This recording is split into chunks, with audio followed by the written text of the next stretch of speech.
Yes. Today we're going to be talking about negligence, and we're going to finish and spend the last part is going to be actually on comparative negligence. So we're going to see how this system works, and we're specifically going to look at it in terms of Indiana, but also other states. We're going to look at it in terms of what it was at the common law, which was governing this country for maybe the first 50 or 100 years of its existence, and continue to have effects right up until the 50s, I'm sure. And even today, we talk about the common law, and when it comes to court rules, that the judges make decisions, and his court rules are considered to be part of the common law.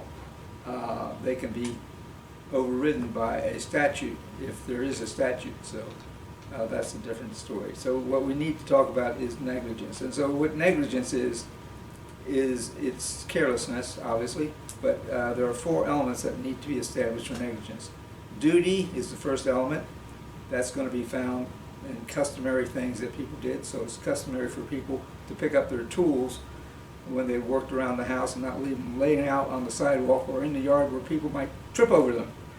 Or it's customary for a store owner to pick up stuff on his floors so that people don't get injured, and to go out and shovel his parking lot and the walkways leading into his store so that people don't slip and fall.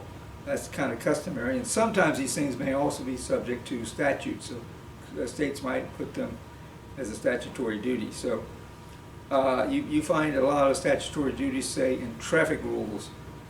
Going through the red light is a breach of duty. Driving too fast is a breach of duty. Not having your lights on could be a breach of duty. Following too close could be a breach of duty. All these would be the first two elements of negligence, which are duty. And the second element is breach of duty. So breach of duty is doing the actual act or failing to act when it's necessary to avoid injuring others and avoid injury to others. So the third element is indeed injury. An actual physical harm, some cases, many cases, might be caused is when a person slips and falls out at that store. Or sometimes it might be a financial loss, as might happen if you drive your car recklessly through somebody's yard and ruin his shrubbery, okay? And you become responsible to pay for his shrubbery. Or you drive into his car and do physical damage to his car. And so you're responsible to pay for the harm that you do if you are negligent. But they have to prove all four elements, and so far we've only got three. What's the fourth element? The fourth element is probably sometimes the most difficult to see, or the most difficult to maybe argue, and oftentimes you'll find that there's a disagreement on that, and that is causation, which is broken down into actual causation and proximate cause. Oftentimes people just say proximate cause because actual cause is rather simple. Okay, but so if you have all four of those elements, then you have negligence, and somebody could sue you for negligence and collect damages to the extent that you caused fault and harm. And so that is the elements of negligence. Now we're going to talk about the affirmative defenses to negligence. There are two. The first one is contributory negligence, which is unreasonably acting for your own safety, failing to act in a way that unreasonably exposes one's own self to injury. So if you're speeding, you're not only endangering other people on the road, but you're also endangering yourself. Or if you go over the yellow line, you're endangering yourself. If you don't have your lights on, it's possible you might have an accident. Or you're following too close, any sort of violation of the statute there would do it. But also, of course, we have to remember that some of these are just customary ways of acting, so you have to keep that in mind too. So contributory negligence, that's a defense. And at common law, it was an absolute defense. That is, that if you were shown to be in any degree at fault, you would be completely barred from recovering from the other party who may have been negligent. So he may have been greatly negligent, but it is possible then for him to escape from liability because you were negligent. Because common law was said, well, you got to come into court with clean hands, meaning you can't have any fault yourself. We no longer follow that. Most states no longer follow that. Maybe a handful of them do. I've got a list of some that people say do, but I wonder, have they changed? It seems very odd that anybody would be keeping such a rule. I don't think the citizens in any state really approve of that. I think the citizens overwhelmingly approve of what we will find to be comparative negligence, which we'll talk about. Now, besides contributory negligence, there's also assumption of risk. Assumption of risk is a voluntary encounter with a known risk by the plaintiff when he knows and appreciates the seriousness and probability of injury. So it's a little different than contributory negligence. Contributory negligence person is just being careless. He's maybe not even paying much attention. Maybe he doesn't realize how dangerous his actions or his inaction is. But the person assuming risk should, because he voluntarily is engaging in this. Now, maybe he doesn't, but in any case, if he assumes a risk, let's say he walks along the telephone lines above a roadway, well, that's very foolish. Certainly that can arguably be both contributory negligence and assumption of risk. Some assumptions of risk are quite reasonable, though. So, for instance, if you're an electrician, you might be called upon to fix an arcing, an electrical device that is throwing out arcs and sparks, and you could be killed even by those arcs and sparks. So, this has happened to people that I've even known a person who died like that, where his job was as an electrician. He was going to fix this electrical equipment, and it threw off a spark and killed him instantly, pretty much. So in that kind of a job, you want to make sure that you're covered by your employer for something that happens. Otherwise, it's not worth it taking it, is it? Anyway, maybe you don't want to take it anyway. So you can see the electricians probably deserve high pay. And the plaintiff, when he knows and appreciates the seriousness of the probability of injury, and he voluntarily encounters it, he's assuming a risk. Both contributory negligence and assumption of risk completely prevented the parties from recovering any damages under the common law. So we no longer pretty much have that, except in maybe a few backward states.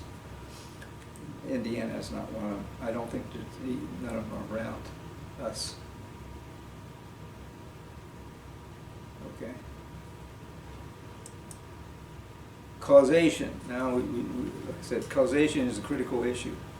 Actual cause is sometimes called but for. But for your speeding, there wouldn't have been any harm. But for the person's,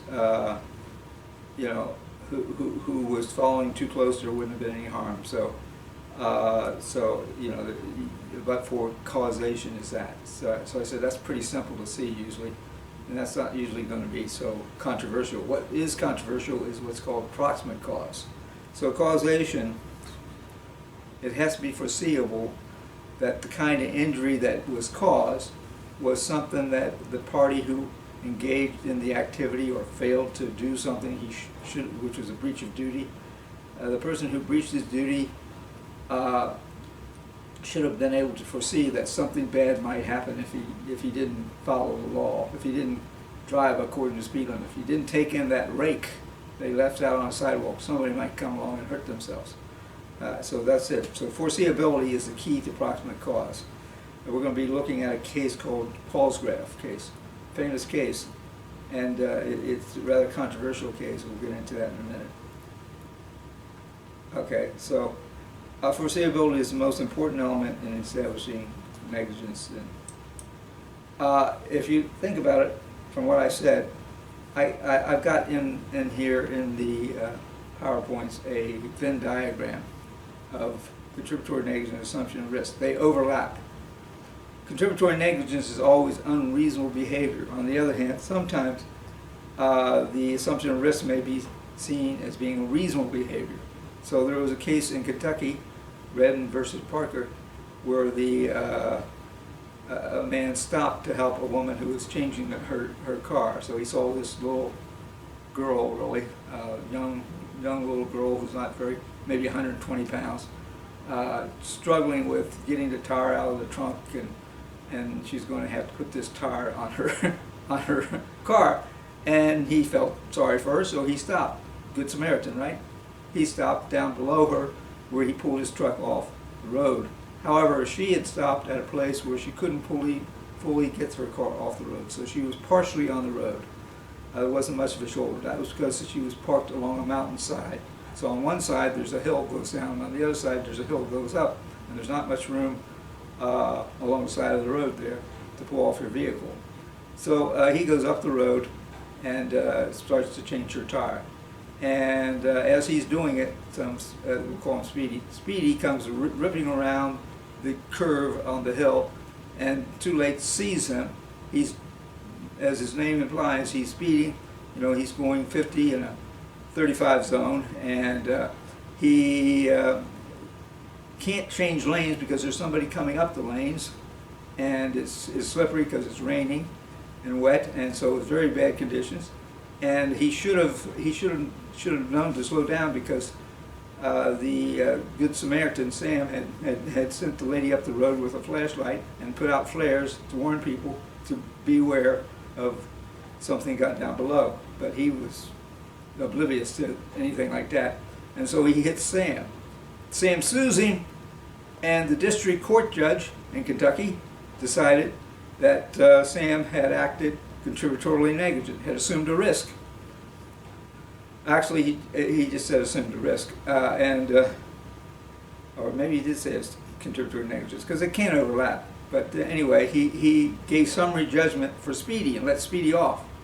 Well, that didn't sit too well with too many people, and so it was decided that they would appeal the case to the Supreme Court of Kentucky, and the Supreme Court of Kentucky declared that they were no longer going to recognize assumption of risk, where the risk assumed was reasonable, and they found that it wasn't contributory negligence. That Sam had not been contributory negligence. He had, however, assumed a risk, but it was a reasonable risk because he was trying to help somebody out. And does the state of Kentucky want to discourage people from helping people out in situations like this? No, it doesn't. So they decided that Speedy had to pay. So they remanded it for the court to enter judgment in accordance with the ruling of the court. And so that was a rather interesting case. And that's one of the reasons why I put this Venn diagram in here to show you. Now, Kentucky and Michigan, I think, are the only two states that I can remember that have this rule. There was a third one, but I can't remember which one it was. You know, but Michigan and Kentucky are bordering on on Indiana, so that's why I keep them in mind. Anyway, so that was the Parker versus Redmond case. Now we're going to talk about the Palsgraf case. This is a very complicated case. If you want to see a very detailed and very good illustration and explanation of this case, you can find a very memorable one on Legal Eagle. He's got a very memorable one where he covers it. He calls it "What's in the Box, Harry?" because it involves the box. Anyway, Traveler, that's Harry, was standing on a platform of defendant's railroad. A train was moving. Harry, carrying a package, okay, jumped aboard it. So he's carrying a box. What's in the box? But seemed unsteady, as if about to fall. A guard on the car and a guard behind him on the platform, both of them helped him to board that moving train. So the train was moving. You're not supposed to enter. The train was moving, and the guards, the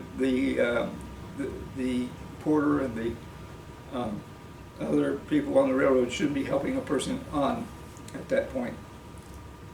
Anyway, so he reached forward to help him, and another guard on the platform pushed him from behind. In this act, the package was somehow dislodged. You can imagine the train's moving, he's trying to jump aboard it, he's unsteady, and they're pushing him. He loses control of the box. It falls down between the platform and the train and on the tracks, and is run over by the tracks, by the train, and it explodes because what's in the box is fireworks. A lot of fireworks, because it was so much fireworks that it caused the platform to vibrate, and it caused a weighing machine, you know, one of these machines where you get in, it gives you your fortune and your weight, to fall over on Mrs. Palsgraf. It was the case is named over her. And she's terribly injured by it, so she sues. And she sues not Harry because Harry's disappeared. Never do well, right? It's one of these, you can't find some of these people sometimes. And so you need to actually, if you're trying to sue somebody like that, you need to get it, but you can't, but she could also sue the railroad for the actions of its employees. And she does. And the trial court found in her favor. The appellate court found in her favor. The Supreme Court of New York, this is a New York case, on the other hand, reversed it in an opinion written by a very famous judge who later became a member of the Supreme Court. He said that the railroad wasn't responsible because it couldn't foresee the explosion, and there was another. It couldn't, and there was another judge, Andrew, who's also a well-respected judge, wrote a dissent. It was a 5-4 decision, and Andrew's dissent. A lot of people sided with Andrew that that it was foreseeable, or that the railroad should be responsible to anybody who might be injured by an explosion in such a situation. Basically, what he said. So it all boils down to whether or not you see that it was foreseeable. Was it foreseeable for the railroad employees to say, if we help this man getting on the train, some terrible accident may happen and somebody standing on the platform somewhere may be injured? So you see there are a lot of maybes in there. So you can understand that this can be a very controversial and very difficult decision. It's basically most oftentimes left, as are facts, generally left to the juries to decide. And so some people say that Cardoza, who was the judge, shouldn't have actually decided the case, should have let it go with the jury's decision. Let the jury to make this difficult choice rather than the judges. Anyway, it's a famous case taught in all the law schools, and if you go to law school, you'll hear about it again. So the railroad employees had no notice of what was inside the box, and so that was it. Now, does it matter that she was many feet away? Not according to Andrew, but on the other hand, Cardoza seemed to think that was important because he went to great detail talking about how far away they were. So he said it was 25 feet. Other people said, nah, it wasn't that far. So there was a dispute as to how far it was. Was Mrs. Palgraf, I said she was very seriously hurt. She actually became very depressed, couldn't work for over a year, and then when the doctor said she could go back to work, she was still so depressed she didn't go back to work. So she didn't work for the rest of her life. And her daughters, her 2 daughters, and herself depended upon that. Her husband had died years ago, and so it was a tragedy. Anyway, yeah. So that's the Palgraf's case. I just need to keep my track, make sure I'm following. Okay, now I want to talk about Indiana approximate cause. I said that some people think that Judge Cardoza shouldn't have decided that case, should have let it go just simply as the jury found it. In Indiana, they have several cases that talk about proximate cause, and in Indiana, proximate cause is not a legal issue to be resolved by a judge. So that's how Cardoza was treating it. He's just like, oh, it's a legal issue, and I decided the case, and so he remands it and orders a lower court judge to do it consistent with his judgment of whether or not proximate cause was met under these facts of this case. Like I said, many people think that the facts should be left to the jury. Some people say that juries are very much a democratic institution. They kind of bring the common sense of the community to a decision. Anyway, but a factual issue is to be proven. So, the Indiana proximate cause is not a legal issue, but a factual issue to be proven by substantial evidence establishing a reasonably foreseeable and foreseeability of the probability of the injury was caused by the other.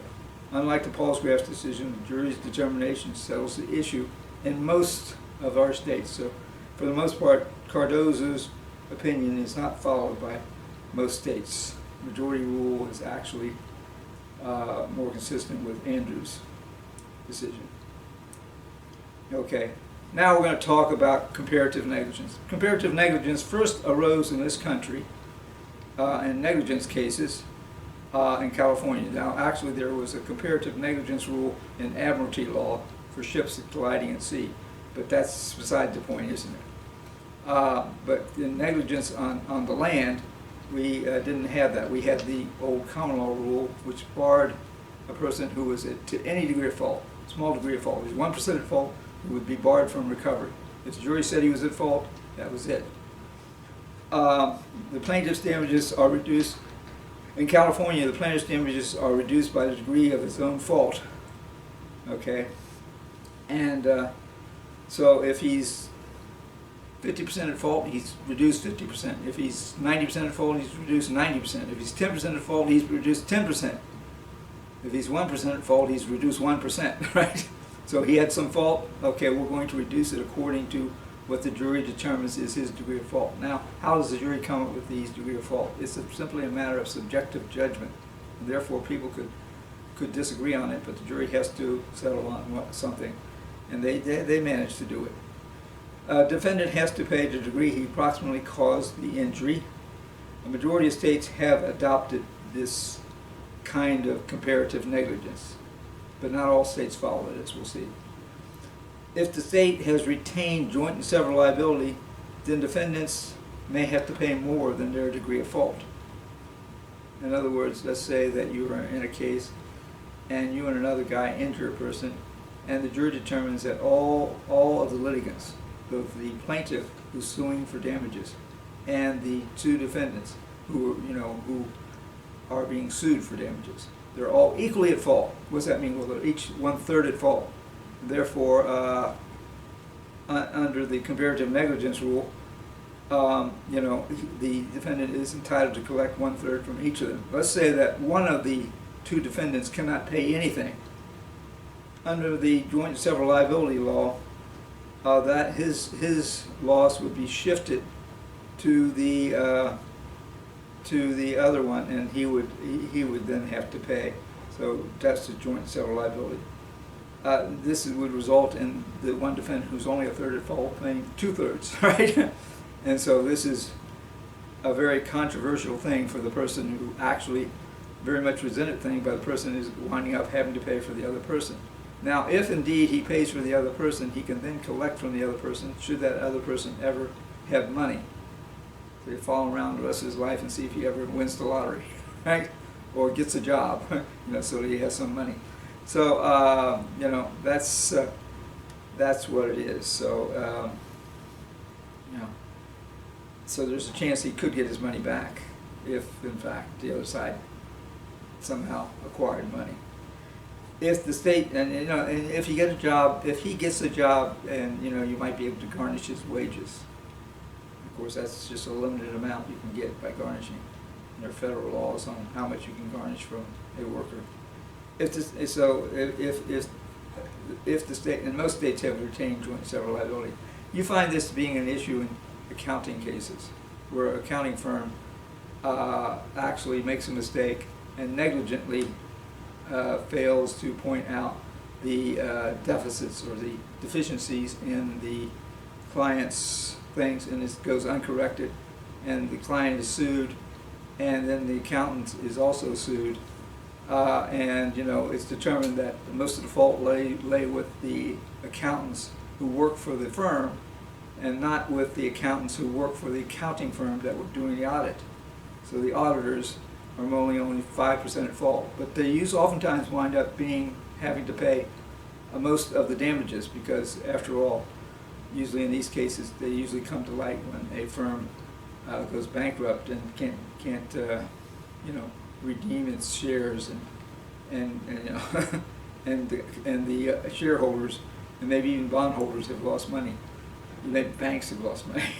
So that's that. So that's California's comparative negligence rule, and this is what started it all. Okay. Modified comparative negligence. Now, I said not all states follow it. There are a number of states, including Indiana and Ohio, and a number of states follow a modified comparative negligence rule. I call it a compromised comparative negligence rule. So here's what it is. In Indiana, the rule is the plaintiff will have her recovery reduced by her percentage of fault if she is 50% or less at fault. Okay, so if she's 50% at fault, she will have it reduced by her fault. If she's 51% at fault, she'll get nothing. So so she has to be less than 50% at fault. So if she's 50% at fault, she can still recover. She has 50% or less. Plaintiff gets nothing if she is more than 50% at fault.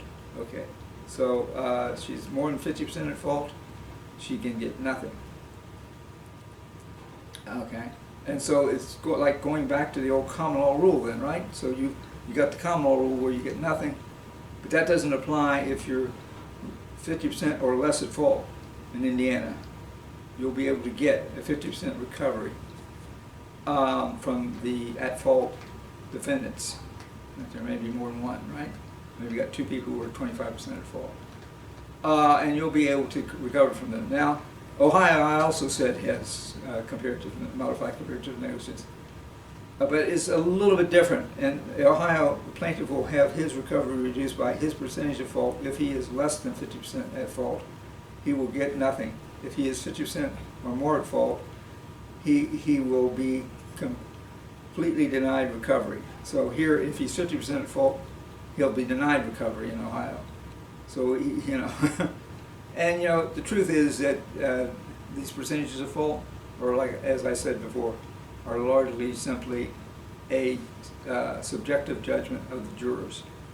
So they have to come together and agree on some percentage of fault. They oftentimes go somewhere with fives. I say, they'll find 50% of fault, they'll find 45% of fault, they'll find 55% of fault, but they won't typically find like 49.5 at fault. They're not going to be parsing it that closely. So there's no scientific way of coming up with it. So there's, you're not like crunching numbers to get this number. It's the same way, say, you have the same thing in terms of criminal guilt. Is it more likely or not, or is it beyond a reasonable doubt? These are, again, subjective judgments that jurors make. And probably the reason we have jurors make them is that we don't want the judges to fall into disrepute, right? Or people would be angry at the judges. So the jury did it. Anyway, Ohio, plaintiff will have his recovery reduced by his percentage of fault if he's less than 50%. So if he's 49% of fault, he'll have it reduced by 49%. That's still a substantial reduction, but at least he does get a recovery. In that case, 49% recovery. Common law rule, I already talked about the common law rule. Okay, so I'm going to give you an example of its application. On the brightly lit streets of Atlanta in 1959, Sam was driving obeying all traffic laws except he had not turned on his lights. He collided with Ed, who had turned the corner into the wrong lane while doing 70 in a 35-mile zone. Judge found Ed to be 90% at fault for this accident. Well, you can understand why the judge would say, yeah, it's mostly Ed. And Sam was found then to be 10% at fault. Sam sued Ed for negligence. The judge nonetheless summarily dismissed the suit since Sam was contributory negligent per se. We saw the same thing with Speedy, right? Just any little bit of fault, then you're denied recovery. Sam got no money. Georgia, like all other states in the 50s, had rules retaining the common law rule. So that rule was changed in the late 60s in California. It took a while for it to get to other states. So it wasn't until the 80s that Ohio and Indiana, reluctantly adopted it after the insurance companies, lobbyists, heavily argued that, oh, we shouldn't be doing this. It's going to cause the rates to go up. But nonetheless, the legislature did decide to do it because it was what the citizens really wanted, which should be really what they follow. California rule, same facts as above, except it all happened in Los Angeles in '69. The judge denied summary judgment and instructed the jury to apply the new comparative negligence rule. Now, it's possible they could find no fault on the part of the defendant, but in this case, of course, they're going to. Sam had proven damages to the jury of $1 million. The jury awarded Sam $900,000. So he didn't get all of his damages. So he proves that he was damaged to the extent of $1 million. That could easily happen in an automobile accident because of the seriousness of injuries that people get.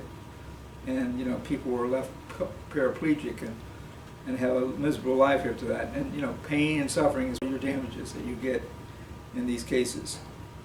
The lawyer for Ed appealed, claimed the new rule and decision was unfair to Ed's insurer, okay, who had based its contract and Ed's premiums on the old rule. Well, that was probably true. But unfortunately, you know, the state of Indiana, California had changed the rule. And, you know, obviously after that, if they needed to, they maybe should have adjusted their premiums. But, you know, they have to wait till the time to renew the contract, right? Anyway, Indiana rule. But by 1969, they probably had the occasion to have adjusted that if there was any need to adjustment. In truth, I think there have been studies done on this and no state adjusted it because the market dictates what people will pay for insurance. Anyway, Indiana rule. Bob drove over the line into Al's heavy pickup truck. Al at that time was going 80 miles per hour in a 55 zone. Bob sued for the damages to his car and the damages to his person totaling $1 million. I use that usually because, you know, you got to be able to figure out what the damages are for answer my question, which he proved to the satisfaction of the jury. Al could prove no damages. So arguably, if Bob was at fault, he could claim damages from Bob, but if Bob is not really all that much at fault, he's not going to get much, right? And since these pickup trucks, I'm telling you, oftentimes they can go through I've seen them like go through and they don't even look like they've been touched in very serious accidents because they're oftentimes heavily built. And as a result, I think the people who drive pickup trucks are oftentimes driving them much more aggressively and dangerously than people who are driving cars. But nonetheless, it's the fact that you might run into that. He proved the $1 million. Al could prove no damages. The jury found both parties equally at fault. The judge ordered Al to pay Bob $500,000 in damages as per the Indiana rule. Now, you know, Al proved no damages, so he can't get anything, even though each of them is equally at fault. The judge ordered Al to pay Bob $500,000 in damages as per the Indiana rule. So, yeah, he got reduced, which is the rule. As long as Bob is 50% or less at fault, he can get a recovery, not a full recovery though. The judge ordered out, and so so that's if a similar case were filed in Indiana and California, we'd probably have the same result because the jury found 50%, right? So you get the same amount of money.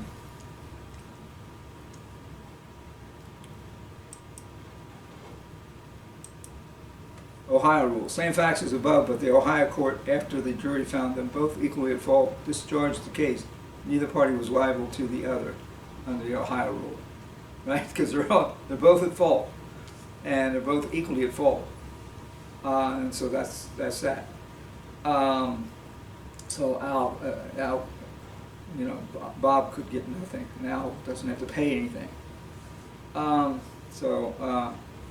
That is under the Ohio rule. So you know all four rules now, right? You know the common law rule, and you know the Indiana rule, you know the Ohio rule, and you know the California rule. So if I give you a case and tell you the jurisdiction and how much the jury finds somebody has proven damages and what the percentage of fault is, you can tell me the answer as to how much he gets, right? So that might be a question. Okay, that shows that you understand how these rules operate, which I think is fairly an important thing. Comparative strict liability. The rules of strict liability follow a similar pattern, in Indiana at least, because Indiana has a comparative fault statute, which expressly says includes strict liability. So juries assess a causation factor in Indiana. It's not fault, right? So we're not talking about a fault here, but I mean, in essence, it's basically comparative fault, but in terms of causation. under strict liability, how much fault, how much should we find that the party who is strictly liable, how much was he the cause of the injury? And so,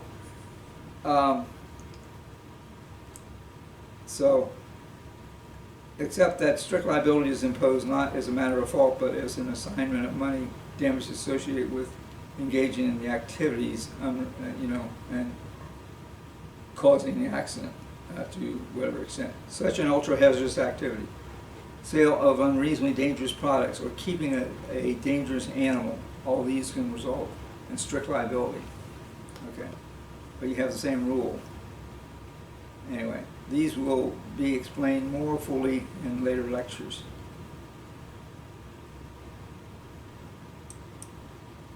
Let me get to strict liability. Example involving strict liability: keeping on display young tigers in a petting zoo with a warning that the tigers kept in cages are dangerous and not to be petted.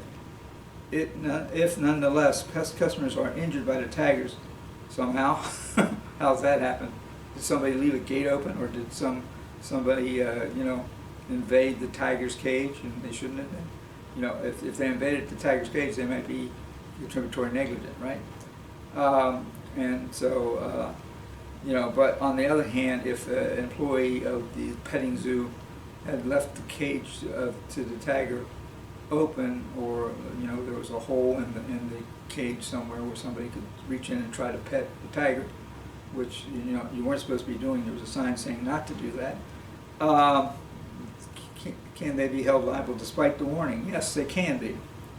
For strict liability, you can be held liable despite the warning because it's liability without fault.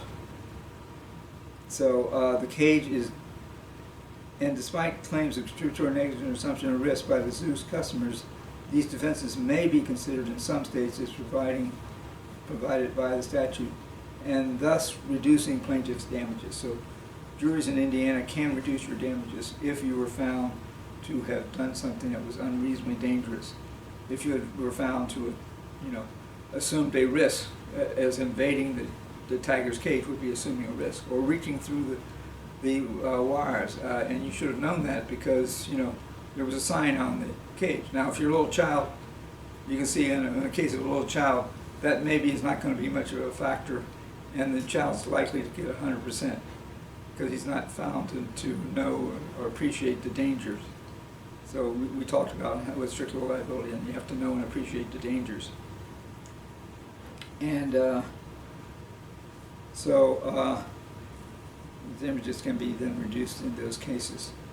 Joint and several liability. If one or two or more defendants who is responsible for the injury to the plaintiff is unable to pay, the other defendants will be required to pay the unpaid amount.